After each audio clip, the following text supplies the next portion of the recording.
رحمۃ اللہ وبرکاتہ۔ بہت سے نماز پڑھانے والے اور اذان دینے والے جب شروع کرتے ہیں تو خیال کیجئے ذرا، میں کمیٹی کے ذمہ دار، صدر، اراکین اور سیکریٹری ان سبھی سے کہتا ہوں اور مقتدیوں سے بھی کہتا ہوں، میرے بھائی اللہ کا واسطہ، ہم امام صاحب کی اذان کا اور نماز کا ذرا، جو کمیٹی کے لوگ ہیں پڑھے لکھے، ان کی ذمہ داری ہے کہ وہ ان کو ٹائم دے کے ٹھیک کرائیں اللہ کے واسطے۔ کوئی پڑھ رہا ہے اللہ اکبر، کئی جگہ ہم گئے مسجدوں میں ہم نے دیکھا کہ وہ ان کا اللہ اکبر ہی صحیح نہیں ہے۔ اب اللہ اکبر اللہ سب سے بڑا ہے اور اللہ اکبر کیا معنی بنا؟ معنی یہ بنا کہ واقعی کیا اللہ سب سے بڑا ہے؟ معنی یہ بن گیا تو معنی غلط ہو گیا۔ اللہ اکبر بہت سے یوں پڑھتے ہیں، یہ الف جو ہے شروع کا حمزہ جو ہے اکبر کی بجائے اکبر پڑھ دیا تو یہ حرام ہو گیا، جو جملہ تھا وہ سوالیہ میں بدل گیا۔ ایسی اذان کہنا، ایسی نماز پڑھانا یہ گناہ ہے، خدا کے واسطے یہ جواب نہ کریں۔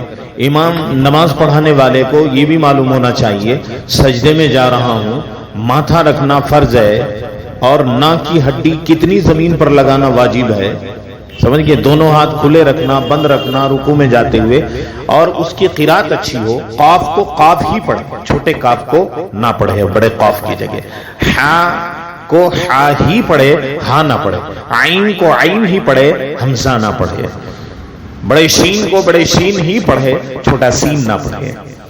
یہ چیزیں بہت ضروری ہے۔ کمیٹی کے صدر صاحب اور کمیٹی کے اراکین، مقتدیان، سب کی ذمہ داری ہے اپنی نمازوں کو، اپنی اذانوں کو ٹھیک کرو خدا کا واسطہ۔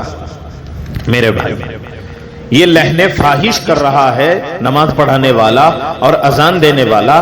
لہن فاحش کتنی بڑی غلطی ہے۔ جی نہیں، امام صاحب کے دوست ہیں جی کمیٹی کے صدر، اچھا مؤذن صاحب کے دوست ہیں جی سیکریٹری صاحب، اس لیے کوئی کچھ نہیں کہتا۔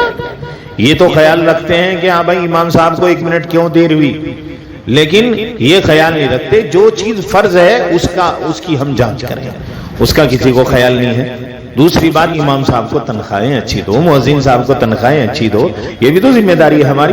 اور اصلاح کرو، ایک دم سے کسی امام کو اور مؤذن صاحب کو مت نکالو مسجد سے، اس کو ٹائم دو، بھائی 1 مہینے کا ٹائم ہے آپ کے پاس، اپنی یہ نماز ٹھیک کر لو، اپنی اذان ٹھیک کر لو، ورنہ نہیں کر سکتے تو اس کی جاب کو بدل دیا جائے۔ اگر اذان دینے والا اذان صحیح سے نہیں دے رہا ہے، ٹائم دے کر بھی اصلاح نہیں کر رہا ہے، تو اس کی جاب کو بدل دیجئے، اس سے صفائی کا کام لیجئے، اذان دینے کا کام مت لیجئے۔ ایسے ہی نماز پڑھانے والا اگر صحیح سے نماز نہیں پڑھا رہا ہے، یعنی اس کے تلفظ صحیح نہیں ہے، قرآن پاک تبدیل ہو رہا ہے، معنی تبدیل ہو رہے ہیں، تو اس کو کوئی اور جاب دے خدا کے واسطے، اگر اس پہ رحم آ رہا ہے، امامت کی جاب نہ دے۔ بہت بڑی ذمہ داری کا کام ہے امامت کا اور اذان دینے کا۔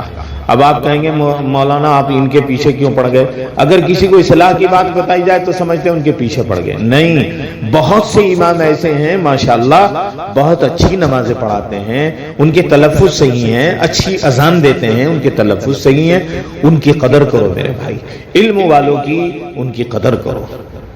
اور ایسے ہی بچوں کی بات ہے، جب بچوں کو پڑھاؤ تو ان چیزوں کا خیال کرو۔ باقی میں بعد میں اور بات کروں گا، یہ آڈیو لمبی ہو جائے گی۔ اللہ مجھے بھی عمل کی توفیق دے، اللہ آپ کو بھی عمل کی توفیق دے۔